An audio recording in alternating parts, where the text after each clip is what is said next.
ముందుగా కూడి వచ్చిన మీ అందరికీ క్రీస్తు నామమున వందనాలు తెలియజేస్తున్నాను.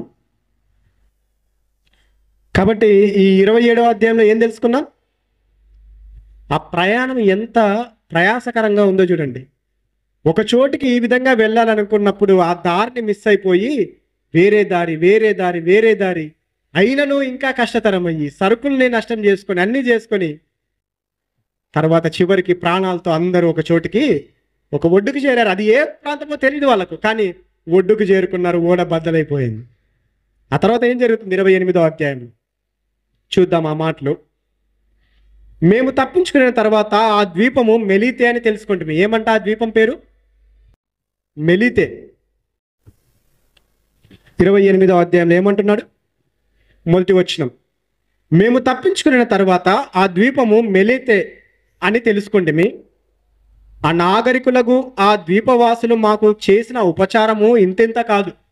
ఎలాగనగా అప్పుడు వర్షము కురియుచు చలిగా ఉన్నందున వారు నిప్పు రాజబెట్టి మమ్మును అందరినీ చేర్చుకొనిరి. అప్పుడు పౌలు మోపడి పుల్లలేరి నిప్పుల మీద వేయగా ఒక సర్పము కాకకు బయటికి వచ్చి అతన్ని చేయి పట్టెను. ఏమైందంట? ఇలాగూ కొట్టుకొని పోయి వచ్చి ఒక దరికి చేరుకున్నారు, ప్రాణాలని కాపాడుకున్నారు. ఏంటి ఈ ప్రాంతం అని తేరి చూడగా ఆ ప్రాంతం ఏమని తెలిసింది? మెలీతే ద్వీపము. ద్వీపము అంటే సముద్రం చుట్టూతా ఉంటుంది, మధ్యలో భూమి ఉంటుంది. ఎటు చూసినా సముద్రమే ఉంటుంది, మధ్యలో కొంత ప్రాంతం వరకు భూమి ఉంటుంది. అలాంటి ఆ ప్రాంతంకి వచ్చారు. అది ఏంటంట? మెలీతే అనే ప్రాంతం. ఆ ప్రాంతంలో ఉండేవాళ్ళు అనాగరికులు, నాగరికత లేని వాళ్ళు. అంటే ఇప్పుడు మనమంతరమే ఇలా జీవిస్తున్నాం. ఈ వస్త్రములు ఈ విధంగా వేసుకోవాలి, ఆడవాళ్ళు ఈ విధంగా వేసుకోవాలి, మగవాళ్ళు ఈ విధంగా వేసుకోవాలి, ఈ విధంగా ప్రవర్తించాలి, ఈ విధంగా ఉండాలి అని చదువు తెలిసి, జ్ఞానము తెలిసి, తెలివి తెలిసి ఉన్న వాళ్ళు ప్రవర్తించే విధానము, నాగరికత స్వభావం. వాళ్ళు ఎవాల్వ్ అయ్యారు ఆ విధంగానే. అనాగరికులు అంటే ఇవేవి తెలియని వాళ్ళు. మనం కూడా చూస్తూ ఉంటాం. ఒకవేళ నేషనల్ జియోగ్రఫీ ఛానల్లో కానీ, లేకపోతే కొన్ని టీవీ ఛానల్స్లో కానీ, న్యూస్ ఛానల్స్లో కానీ, కొండ ప్రాంతాల్లో ఉండే మనుషులు, ఈ జనావాసానికి అంతా దూరంగా ఉండే మనుషులు, వాళ్ళ ఆహారపు అలవాట్లే కానీ, వాళ్ళ వస్త్రధారణే కానీ మనకి చాలా డిఫరెంట్గా ఉంటుంది. అవునా కదా? కేవలం ఇక్కడ ఈ మొలను లేకుంటే ఈ భాగాన్ని కవర్ చేసుకుంటూ ఉండే ఒక స్వభావం ఉండొచ్చు, లేదా మర్యాదగా మాట్లాడే స్వభావం వాళ్ళకి ఇంకా ఉండకపోవచ్చు. అవునా కదా? మనము చదువుకున్నట్లు, మనం ప్రవర్తిస్తున్నట్లు వాళ్ళు ప్రవర్తించే అవకాశం లేదు. జంతువుల చుట్టూ ఉండేవాళ్ళు, వాళ్ళు ఆ స్వభావం వేరే ఉండొచ్చు. కాబట్టి అనాగరికులైనప్పటికీ ఆ ద్వీపవాసులు ఈ ప్రజలు ఎవరైతే వచ్చారో చేర్చుకున్నారు. వాళ్ళు చేసిన ఆతిథ్యము అంతా ఇంత కాదంటున్నాడు లూకా రాస్తూ. ఎలాగనగా వర్షం కురుస్తూ ఉంది, చలిగా ఉంది. వాళ్ళు ఏం చేశారు తెలుసా? మమ్మల్ని ఎవరు మీరు మా ప్రాంతానికి వచ్చారని మమ్మల్ని చూడలేదు. ఏమంటున్నారు తెలుసా? నిప్పులు రాజబెట్టి మమ్మల్ని అందరినీ చేరుకుని నిప్పులు రాజబెట్టారు. అమ్మో చలి పెడుతుంది, చలి కాచుకోవాలి వీళ్ళు. సత్క్రియ అంటారండి దాన్ని.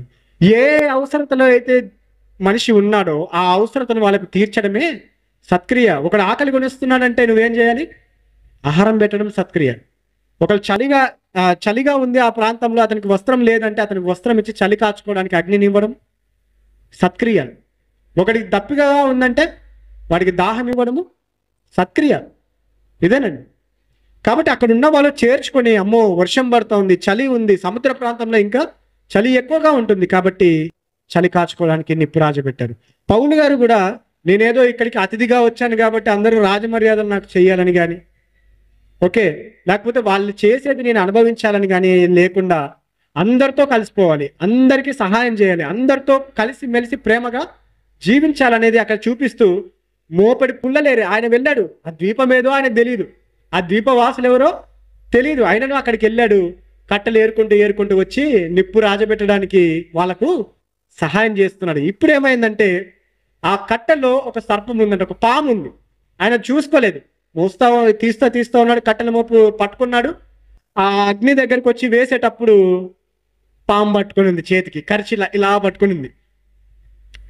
ఆ సర్పము కాకకు బయటికి వచ్చి, ఆ వేడి ఉంది కదా నిప్పుల్లో వేసే ఆ వేడికి తట్టుకోలేక వెంటనే దగ్గర ఉన్న ఆయన చేతిని పట్టేసుకునింది. బయటికి వచ్చి అతని చేతిని పట్టుకుని ఆ ద్వీపవాసులు ఆ జంతువు అతని చేతిని వ్రేలాడుట చూచినప్పుడు నిశ్చయముగా ఈ మనుష్యుడు నరహంతకుడు, ఇతడు సముద్రం నుండి తప్పించుకొనినను న్యాయమాత అతనిని బ్రతకనీయదని తమలో తాము చెప్పుకునేది. ఆ ఓడలో అయితే తప్పించుకున్నాడు, సముద్రంలో అయితే ప్రాణాలు కాపాడుకున్నాడు, కానీ ఎంత దుర్మార్గుడై ఉంటాడో. న్యాయదేవత ఊరికనే విడిచిపెడతదా? అందుకనే పట్టుకుని ఇతను డెఫినెట్గా చచ్చిపోతాడు. మనం కూడా అనుకుంటుంటాం కదా, ఏదన్నా ఎవరికైనా కష్టం వచ్చిందనుకోండి, భారీ నష్టం వచ్చిందనుకోండి, దేవుడు ఊరికనే వదిలిపెడతాడా? ఎంత పాపం చేసింటాడో, ఎంతమందిని నష్టం చేసింటాడో. అందుకనే పక్షవాతం వచ్చింది, అందుకనే రోడ్ యాక్సిడెంట్ అయింది, అందుకనే గుండె జబ్బులు వచ్చాయి, అందుకనే ఇల్లు కూలిపోయింది, అందుకనే ఏదో జరిగింది. అంత పాపాత్ముడు అయి ఉంటాడు కాబట్టి అది జరిగిందనే ఆలోచన కలిగి ఉంటాం. అవునా కదా? ఆ ద్వీపవాసులు కూడా ఆ విధంగానే అనుకుంటారు. ఎక్కడెక్కడో తప్పించుకున్నాడు కానీ ఇక్కడ దొరికాడు. ఏం న్యాయదేవత ఊరికే ఇడిచిపెడతదా? అక్కడ ఏమంటున్నాడు? న్యాయమాత అతనిని బ్రతకనియదని తమలో తాము చెప్పుకున్నారంట. న్యాయదేవత అనేది ఒకటి ఉంటుంది, ధర్మదేవత అనేది ఒకటి ఉంటుంది, ఊకనే వదిలిపెడతదా? సముద్రం నుంచి తప్పించుకుంటావా అని సర్పం చేత ఇప్పుడు పట్టించింది చూడు.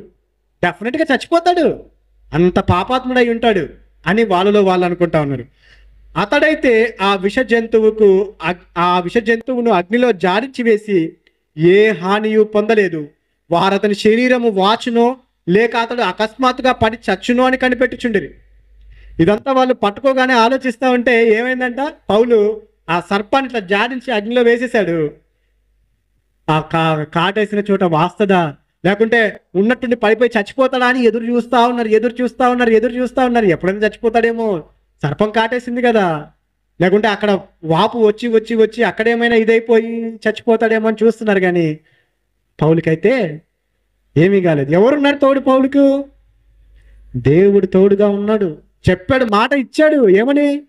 నువ్వు కైసరి ఎదుట నిలవబడవలసింది, నీకేది జరగదు, నీతో ఉన్న వారికి కూడా ఏది జరగదు. ఎందువల్ల? నీతో ఉన్నందువల్ల, నీ వల్ల వాళ్ళను రక్షింపబడతారు అని. వీళ్ళేమో ఇతను చచ్చిపోతాడేమో, పాపాత్ముడై ఉంటేనే పాము కాటేసి ఉంటుంది. మనుషుల ఆలోచనలు ఇట్లనే ఉంటాయండి. ఘోరమైనది ఒకరికి జరిగినప్పుడు ఏదో పాపం చేసింటాడు, అంత చేసినాడు కాబట్టే ఇంత అయ్యింది అనుకుంటుంటారు. మళ్ళీ నిజాలు తెలుసుకున్నప్పుడు ఏం చేస్తారు? ఓహో అవునా, ఈ విధంగానా అని వాళ్ళ అభిప్రాయాలు మార్చుకునే అవకాశం ఉంటుంది. అక్కడ ఏం జరుగుతుంది? వారు అతని శరీరం వాచునో లేక అకస్మాత్తుగా పడి చచ్చును అని కనిపెట్టుచుండిరి. చాలాసేపు కనిపెట్టుచుండిన తరువాత అతనికి ఏ హానియు కలగకుండా చూచి ఆ అభిప్రాయము మాని ఇతడు ఒక దేవత అని చెప్పుకొనసాగారు.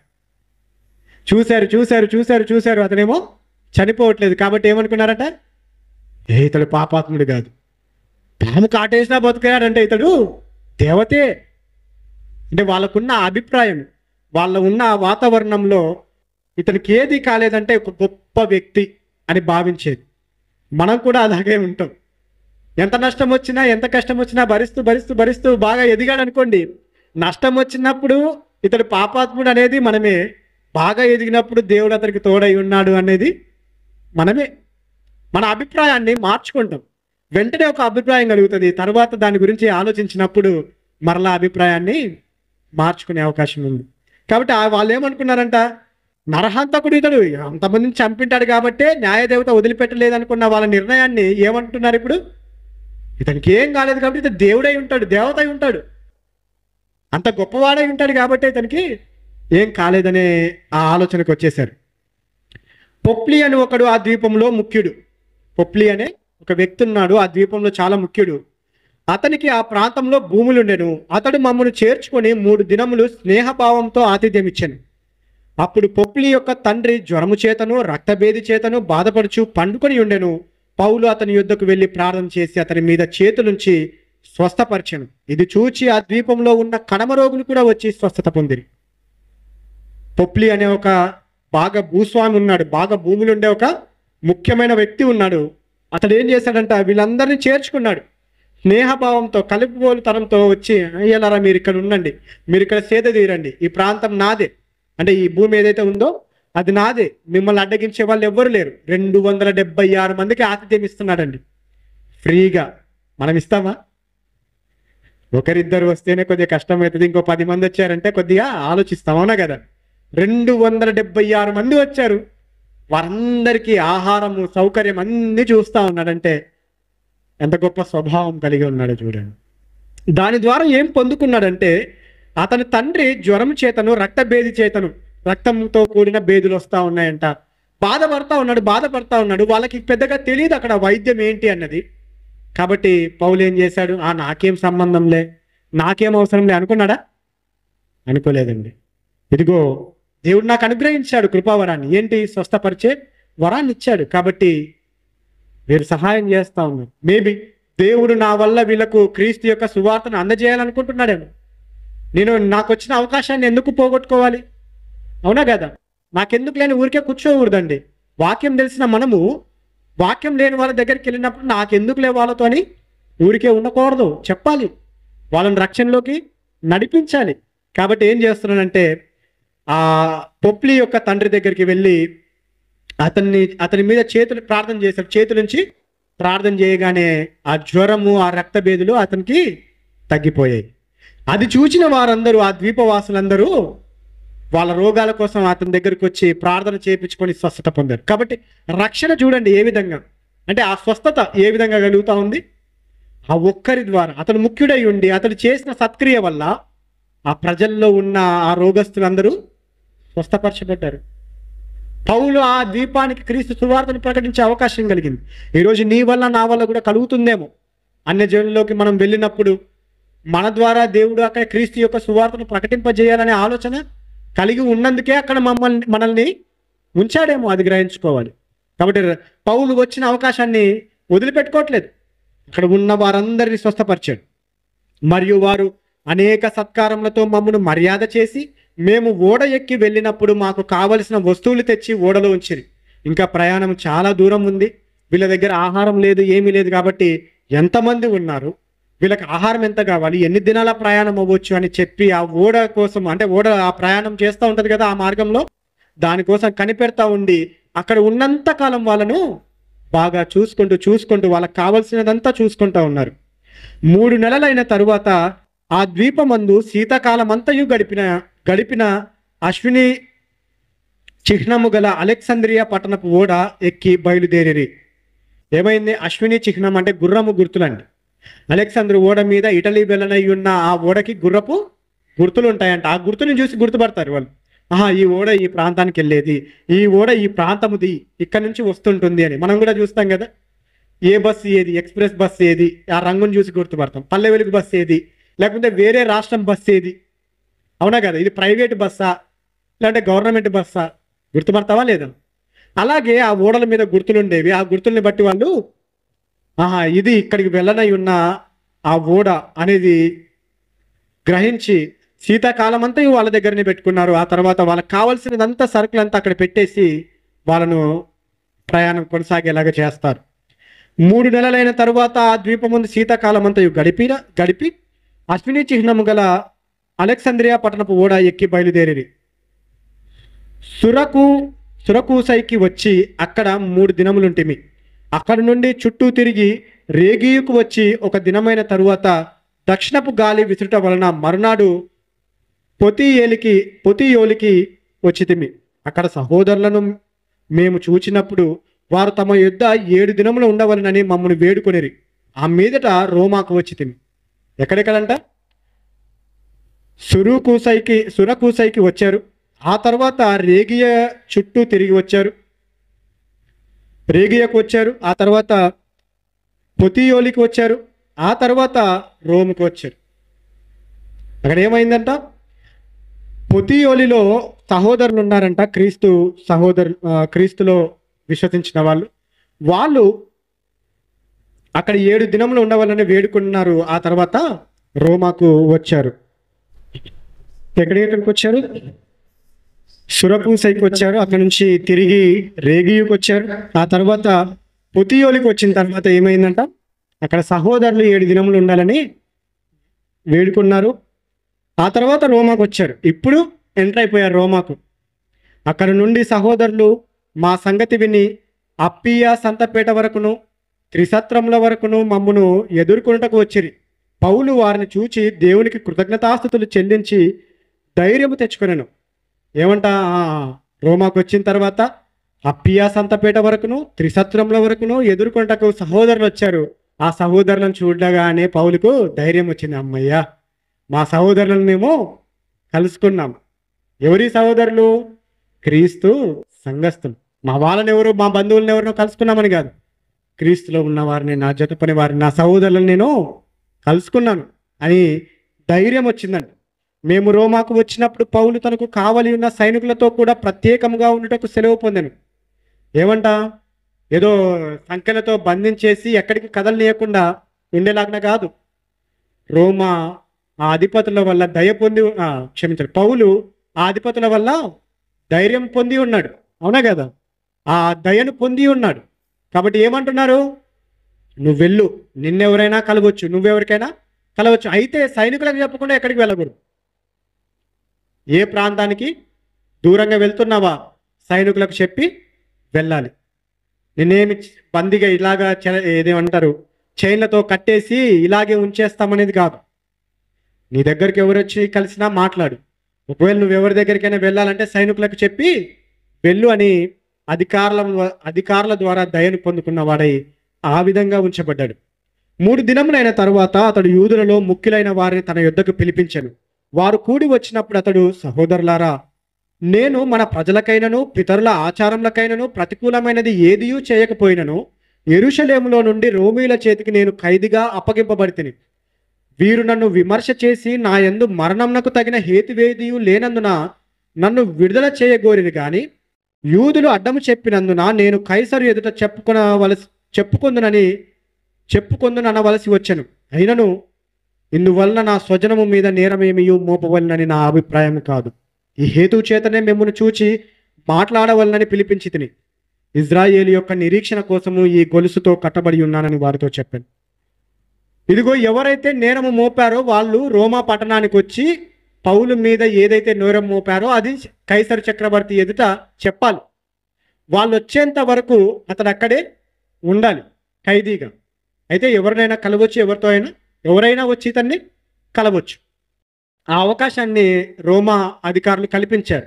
ఇప్పుడు ఏం చేస్తున్నాడంటే పౌలు అక్కడ ఉన్న యూదా వారిని, రోమా పట్టణంలో యూదులు ఉన్నారు కదా, ముఖ్యులైన వాళ్ళని పిలిపించాడు. మీటింగ్ ఏర్పాటు చేశాడు. పిలిపించి, సహోదరులారా, నేను యూదులకైనను లేకపోతే యూద ఆచారములకైనను ప్రతికూలమైన దాన్ని ఆపోజిట్గా నేనేది చెప్పలేదు. మీ మీద ఏ నేరం మోపలేదు, యూదుల మీద, యూదుల ఆచారం మీద కూడా నేను వ్యతిరేకంగా ఏది చెప్పలేదు. ఓకే, ఏమంటున్నాడు ఇంకా? నేను ఏదైతే మనం నిరీక్షిస్తున్నామో, ఎవరైతే మెస్సియాగా వస్తారని ఎదురు చూస్తున్నామో, ఎవరైతే రాజుగా వస్తారని ఎదురు చూస్తున్నామో ఆయనే క్రీస్తు అనే ప్రకటన మాత్రమే చేయుచున్నాను తప్ప, పితరులు ప్రవక్తలు ఏదైతే ప్రవచించారో అది మాత్రమే చెప్పాను తప్ప మీకు వ్యతిరేకంగా కానీ లేకుంటే మీ ఆచారాలకు వ్యతిరేకంగా కానీ నేను ఏది చెయ్యలేదు. అయినా నన్ను అక్కడే యెరూషలేములోనే అధికారులు ఏ తప్పు లేదని ఒప్పుకున్నారు. అవునా కదా? అగ్రిప్పరాజు, బెర్నికే రాజు వాళ్ళ దగ్గర కూడా నేనేది పాపం చేయలేదని వచ్చింది. అయినా కానీ యూదులు నన్ను వదిలిపెట్టలేదు. తప్పనిసరిగా శిక్షించాలి, చంపేయాలనే విధంగానే ఉన్నారు. కాబట్టి నేనేమన్నాను, నేను ఏదైతే చెప్పుకోవాలనుకుంటున్నానో అది కైసరు ఎదుటనే చెప్పుకోవాలనుకున్నాను. ఇందులో మిమ్మల్ని గురించి మాత్రం అంటే యూదుల గురించి నేను ఏది వ్యతిరేకంగా చెప్పట్లేదు అనేది చెప్పేస్తా ఉన్నాడు. ఆ నిరీక్షణ గురించి చెప్పినందుకే నన్ను గొలుసులతో కట్టేసి ఈ విధంగా ఉంచారు, బందీగా ఉంచారనేది అక్కడ అర్థమండి. అందుకు వారు, యూదయ నుండి నిన్ను గూర్చి పత్రికలు మాకు రాలేదు. ఇక్కడికి వచ్చిన సహోదరులలో ఒక్కడైనను నిన్ను గూర్చి చెడు సంగతి ఏదియూ మాకు తెలియపరచలేదు, మరియు ఎవరినూ చెప్పుకొనను లేదు. అయినను ఈ విషయమై నీ అభిప్రాయము నీ వలన వినగోర్చున్నాము. ఈ మతభేదమును గూర్చి అంతటా ఆక్షేపణ చేయుచున్నారు. ఇంత మట్టుకు మాకు తెలియనండి. ఏమంట?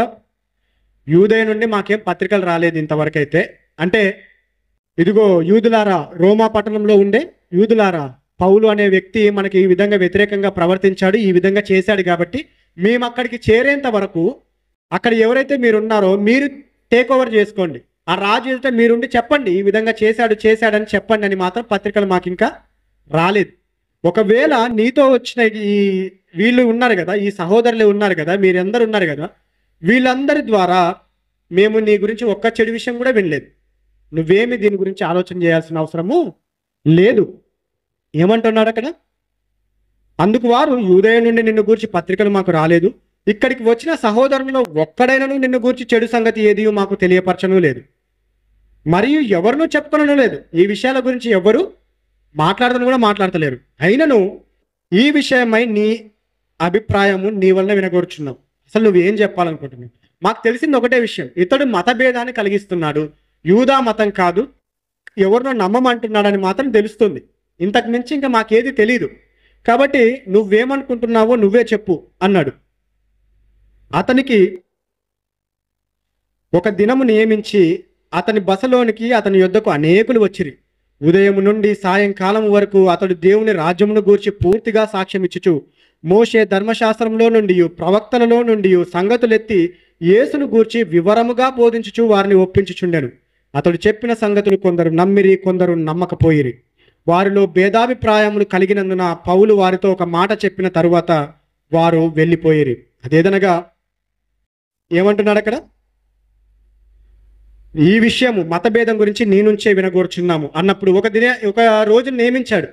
సరే, పలానా రోజున రండి, ఏ విషయాన్ని గురించి నేను చెప్పాను, వాళ్ళ ముందు ఏది చెప్పానో మీ ముందు అదే మాటలు చెప్తాను. మాట మార్చేవాడిని నేను కాదు. ఏదో మీ మద్దతు కోరగోరి నేను, లేదా నా ప్రాణాన్ని రక్షించగోరి నేను అబద్ధం చెప్పేవాడిని కాదు. ఎక్కడున్నా నేను క్రీస్తు గురించి ప్రకటించేవాడిని. నేను అక్కడ ఏం చెప్పానో అదే ఇక్కడ చెప్తాను. కాబట్టి పలానా రోజున మీరందరూ రండి అన్నప్పుడు ఆ యూదుల్లోని ముఖ్యులందరూ వచ్చారంట. వచ్చినప్పుడు ఉదయకాలం నుండి ఆయన చెప్తా ఉన్నాడు. ఉదయం నుండి సాయంకాలం వరకు ఏం చెప్తా ఉన్నాడు? దేవుని రాజ్యం గురించి పూర్తిగా సాక్ష్యం ఇచ్చుచు మోషే ధర్మశాస్త్రం నుండి ప్రవక్తల వచనంల నుండి ప్రవక్తల లేఖల నుండి సంగతులెత్తి యేసుని గురించి పూర్తిగా బోధించాడు, వివరంగా బోధించాడు. ఇదిగో మోషే ఏం చెప్పాడు, నా వంటి ఒక ప్రవక్తను పుట్టిస్తాడన్నాడు చూడు, అతని మాట వినవలనన్నాడు చూడు, ఆయనే మెస్సియా అని మనం నమ్ముతున్నాం కదా, ఆయనే యేసు. ఏ విధంగా యేసు అని చెప్తూ వచ్చాడు. ప్రవక్తలు ప్రవచించారు చూడు, దానియేలు ప్రవక్త ప్రవచించాడు, దావీదు ప్రవక్త ప్రవచించాడు, ఇదిగో ఇదిగో ఈ విధంగాని యెషయా ప్రవక్త ప్రవచించాడు, కన్యక గర్భవతి అయి కుమారుని కనును అని. ఆ రాజుల కాలంలో దేవుడు ఒక రాజ్యం స్థాపించును, దానికి ఎన్నటికీ అంతం లేదని దానియేలు ద్వారా ప్రవచింపజేశాడు. ఈ విధంగా అనేక ప్రవక్తల ద్వారా ప్రవచింపబడిన ఆ మెస్సియా యేసుక్రీస్తే అని వివరంగా బోధిస్తూ వాళ్ళకి లేఖనాలను చూపిస్తూ ఈ వచనంలో మెస్సియా గురించి చెప్పింది అది యేసుక్రీస్తులో ఈ విధంగా నెరవేరింది అని చూపిస్తూ వచ్చాడండి. అతడు చెప్పిన సంగతులు కొందరు నమ్మారంట, కొందరు నమ్మలేదు. అవునే, కరెక్ట్గానే ఉన్నాయి. అంటే ఈ ప్రకారంగా మెస్సియా యేసే అని కొంతమంది ఒప్పుకుంటున్నారు, ఇంకొంతమంది ఒప్పుకోవట్లేదు. భేదాభిప్రాయాలు కలిగాయి. నువ్వెలా ఒప్పుకుంటావు అని కొంతమంది అంటుంటే, లేఖనములు చూపిస్తున్నాయి కదా అని ఇంకొంతమంది చెప్తా ఉన్నారు. భేదాభిప్రాయాలు కలిగినప్పుడు పౌలు వారితో ఈ మాట చెప్పాడంట. ఏమని? అదేదనగా, మీరు వినట మట్టుకు విందురు గాని గ్రహింపరు, చూచుట మట్టుకు చూతురు గాని కానరని ఈ ప్రజల యొద్దకు వెళ్ళి చెప్పుము. ఈ ప్రజలు కన్నులారా చూచి చెవులారా విని మనసారా గ్రహించి నా వైపు తిరిగి నా వలన స్వస్థత పొందకుండానట్లు వారి హృదయము క్రొవ్వి ఉన్నది. వారు చెవులతో మందముగా విని కన్నులు మూసుకొని ఉన్నారు అని పరిశుద్ధాత్మ యెషయా ప్రవక్త ద్వారా మీ పితరులతో చెప్పిన మాట సరియే. భేదాభిప్రాయాలు కలిగి వాళ్ళలో వాళ్ళు కొట్లాడుకుంటుంటే మేము నమ్ముతున్నామని కొంతమంది అంటుంటే, మేము నమ్మట్లేదని కొంతమంది అంటుంటే, యెషయా గ్రంథం 6వ అధ్యాయంలో చెప్పిన మాటను పౌలు అంటున్నాడు. ఇదిగో మిమ్మల్ని గురించి ఏమన్నాడో తెలుసా? మీరు వినుట మట్టుకు విందురు గాని గ్రహింపరు, చూచుట మట్టుకు చూతురు గాని కానరు. చూస్తారు కానీ దాని అర్థం ఏంటో మీకు తెలియదు, వింటారు కానీ దాన్ని గ్రహించుకోలేరు. దాని భావం ఏంటి, దాని అర్థం ఏంటని మీరు గ్రహించుకోలేరు. ఈ ప్రజలు కన్నులారా చూస్తారు, చెవులారా వింటారు, మనస్సారా గ్రహించి నా వైపు తిరిగి నా వలన స్వస్థత పొందకుండానట్లు వాళ్ళ హృదయం క్రొవ్వి ఉంది.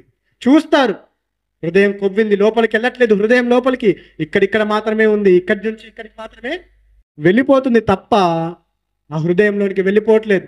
హృదయం కొవ్వుంది, కఠినమై ఉంది. వారు చెవులతో మందంగా వింటారంట. మందమైన చెవులు సరిగ్గా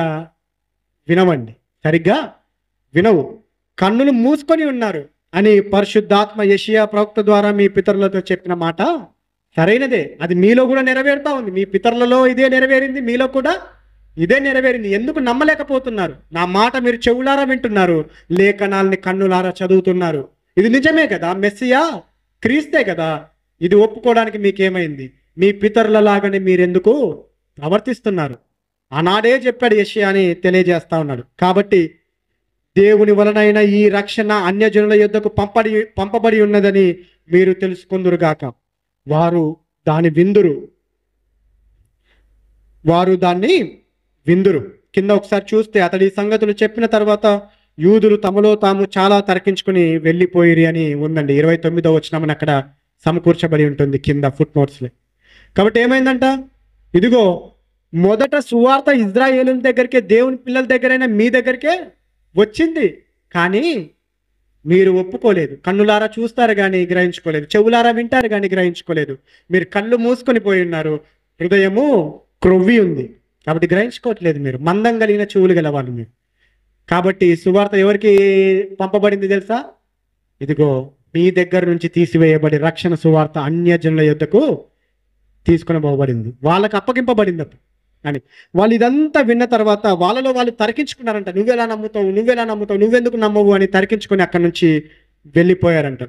పౌలు 2 సంవత్సరములు పూర్తిగా తన అద్దె ఇంట కాపురం ఉండి, అంటే బందీలోనే అయితే తిరగొచ్చు, ఆ ప్రాంతంలో ఉండొచ్చు, ఆ ప్రాంతంలో కలవచ్చు, ఆ ప్రాంతంలో అతన్ని వచ్చి వేరే వాళ్ళు కూడా కలిసే అవకాశం ఉంది. కాపురం ఉండి తన యొద్దకు వచ్చి వారిని అందరినీ సన్మానించి ఏ ఆటంకమును లేక పూర్ణ ధైర్యముతో దేవుని రాజ్యమును గూర్చి ప్రకటించుచు ప్రభువైన యేసుక్రీస్తును గూర్చిన సంగతులు బోధించుచూ ఉండరు. ఏమైంది? 2 సంవత్సరాలు ఆ రోమా పట్టణంలోనే అద్దె ఇంట కాపురం ఉండి అనేకుల్ని కలుస్తూ ఉన్నాడు. అనేకులు అతను వచ్చి కలుస్తూ ఉన్నారు. ఏ ఆటంకము లేకుండా పూర్ణ ధైర్యముతో దేవుని గురించి, ఆయన రాజ్యంను గురించి ప్రకటిస్తూ ఉన్నాడు. ప్రభువైన యేసుక్రీస్తును గురించిన సంగతులను కూడా ప్రకటిస్తూ అనేకులను రక్షణ మార్గంలోకి నడిపిస్తూ ఉన్నాడు. కాబట్టి ఈరోజు ఏమని తెలుసుకున్నాం? 27వ అధ్యాయంలో ఆ ప్రయాణంలోని ప్రయాస, ఎంత కష్టమో ఎంత ప్రయాసో కదా. కానీ తన ఎడల భయభక్తులు గల వారిని దేవుడు నడిపించుకుంటాడు, కాపాడుకుంటాడు, రక్షించుకుంటాడు అన్నది పౌలు జీవితంలో మనకు కనిపిస్తుంది. అవునా కదా? చచ్చిపోతామేమో అన్న భయంలో ఉన్న ఆ సైనికులకు, ఆ ఖైదీలకు, ఆ 276 మంది ఆ ఓడలో ఉన్న వారికి ఒక ధైర్యాన్ని పుట్టింపజేశాడు. పౌలు అనే ఆ భక్తుని ద్వారా దేవుడు వాళ్ళందరినీ రక్షించాడు. నీ భక్తి గొప్పది, నిన్ను నేను ఎన్నుకున్నాను, నిన్ను కాపాడుతాను, నీ మాట విన్న వారందరినీ కాపాడుతాను. అందుకనే ఏమన్నాడు అక్కడ? ఇదిగో మీరు ఈ ఓడలో ఉంటేనే రక్షింపబడతారు, బయటికి వెళ్ళిపోయి పారిపోయారా నా మాట వినకుండా, దేవుడు మిమ్మల్ని కాపాడు, వదిలేస్తాడు అన్నాడు. ఆ తర్వాత 28వ అధ్యాయంలో ఏమని తెలుసుకున్నాం? వాళ్ళు మెలితే అనే ఒక ద్వీపానికి వచ్చారు. అక్కడ ఆ జనులు అనాగరికులు అయినప్పటికీ, వాళ్ళు కానప్పటికీ వాళ్ళని చేర్చుకొని వాళ్ళకి అవసరాలన్నీ తీర్చారు. ఇదిగో సర్పము ఆయన చేతిని పట్టుకున్నప్పుడు ఇతడు పాపాత్ముడు అనే భావనలోకి వచ్చారు మొదట. అయితే అతడు చావకుండుటైనను, అతనికి ఏమి జరగకుండుటైనను వాళ్ళు గ్రహించినప్పుడు ఇతడు దేవతే ఎంత గొప్పవాడు అని అనుకున్నారు. పొప్లి అనే ఒక ముఖ్యమైన అక్కడ వ్యక్తి ఆతిథ్యం ఇచ్చాడు. అందువల్ల తన తండ్రి స్వస్థపరచబడ్డాడు. అతని వల్ల ఆ మిలేతే ద్వీపంలో ఉన్న రోగస్తులందరూ స్వస్థపరచబడ్డారు. ఆ తర్వాత అక్కడి నుంచి ప్రయాణమై వెళ్ళిపోవడం, ఆ తర్వాత 7 దినములు సహోదరుల దగ్గర ఉండడము, ఆ తర్వాత రోమా పట్టణానికి రావడము, అక్కడ సహోదరులను కలుసుకోవడము, ఆ తర్వాత ముఖ్యమైన యూదుల్ని పిలిపించుకొని మీకు నేను వ్యతిరేకంగా ఏది చెప్పలేదు, నేను యూదులకు వ్యతిరేకిని కాదు, యూద ఆచారాలకు వ్యతిరేకిని కాదు, నేను క్రీస్తును ప్రకటించడానికి వచ్చాను. నేను చెప్పిన మాటలు మీ ఎవ్వరిని తప్పుగా ఉద్దేశించినవి కాదు. నేను కైసర్ ఎదుట కూడా మీ గురించి నేను తప్పుగా చెప్పేవాడిని కాదు, నా ఉద్దేశమే వేరు అన్నప్పుడు మాకు యూదయ నుండి ఏ పత్రిక రాలేదు, సహోదరులు కూడా నీ గురించి ఏ చెడు చెప్పలేదు. సరే, మాకు వినపడింది ఒకటే మాట, మతభేదం ఏదో కలిగిస్తున్నాడు అని. నీ నుంచే వింటామన్నప్పుడు ఒక టైం సిద్ధపాటు చేసుకుని ఆయన పలానా రోజు అని నియమించుకొని ఆ రోజున క్రీస్తు సువార్తను వాళ్ళకు ప్రకటించాడు. అందులో కొంతమంది నమ్మారు, కొంతమంది నమ్మలేదు. భేదాభిప్రాయాలు వచ్చినప్పుడు మీరు వింటారు కానీ గ్రహించుకోరు. గ్రహించుకుంటే విశ్వసిస్తారు, రక్షణ పొందుకుంటారు. గ్రహించలేకపోతే విశ్వసించలేరు. విశ్వసించని వానికి రక్షణ లేదు, రక్షణ లేకపోతే నిత్య జీవం లేదు. పరలోకంలో దేవునిలో ఉండే విధానం లేదు, నిత్య నరకంలో కాలిపోవాల్సింది అని వాళ్ళతో చెప్పినప్పుడు అనేక తర్కములు చేసుకుని వాళ్ళ వాళ్ళ మధ్య తర్కములు చేసుకుని అక్కడి నుంచి వెళ్ళిపోయారు. పౌలు రోమా పట్టణంలోనే ఉండి అనేకులకు రక్షణ సువార్తను అందజేశాడు. కాబట్టి క్రీస్తు పరిచర్య ఏ విధంగా పౌలు కొనసాగించాడో మనము అపోస్తల కార్యంలో తెలుసుకున్నాం. అవునా కదా? ఎంత గొప్ప పరిచర్య చేశాడంటే, ఎంత గొప్పగా దేవుడు వాడుకున్నాడో చూడండి. అన్యజనుల ఎదుటను, అధికారుల ఎదుటను, రాజుల ఎదుటను నిన్ను నాకు సాక్షిగా నేను నిలబెట్టుకుంటా అన్న దేవుడు నిలబెట్టుకున్నాడా లేదా? ఎన్నో కష్టాలు అనుభవించాడు, ఎన్నో బాధలు సహించాడు, ఎన్నో ఇబ్బందులు ఓర్చుకున్నాడు పౌలు. క్రీస్తు శరీరంలో ఏదైనా శ్రమ పొందకపోయి ఉంటే అది నా శరీరంలో నేను పొందడానికి రెడీ అన్నాడు. క్రీస్తు నిమిత్తం సమస్తాన్ని పెంటగా ఎంచుకున్నానన్నాడు. నాకెంత గొప్ప స్థితి ఉన్నా నాకు అవన్నీ వద్దు, బ్రతుకుడకైతే క్రీస్తే, చావైతే లాభం అన్నాడు. అంత గొప్పగా నడిపించుకున్నాడు. మనము క్రీస్తులో బ్రతికితే, మనము దేవుడైన ఆ సైన్యంలకు అధిపతి దయలో బ్రతకగలిగితే, ఆయనలో బ్రతకగలిగితే మనం ఎంత గొప్పగా జీవిస్తాం. పౌలు జీవితం ఒక ఉదాహరణ మనకు. దేవునిలో జీవిస్తే, దేవుని కుమారుడైన ప్రభువు అయిన యేసుక్రీస్తులో జీవిస్తే మనకు కావాల్సింది దేవుడు మనకు అనుగ్రహిస్తాడు. ఏ అపాయం వచ్చినా, ఏ ఆటంకం వచ్చినా, ఏ ఇబ్బంది వచ్చినా, ఏ శోధన వచ్చినా, ఎంత గొప్పదైనా ఆ శోధన, ఎంత గొప్పదైనా ఆ నష్టము, ఎంత ఘోరమైనదైనా దేవుడు మనల్ని కాపాడుకుంటాడు. దేవుడు మనకు ఒక మార్గాన్ని ఏర్పాటు చేసి ఉంటాడని తెలియజేస్తూ నన్ను నేను హెచ్చరించుకుంటూ ముగిస్తున్నాను. మీ అందరికీ వందనాలు.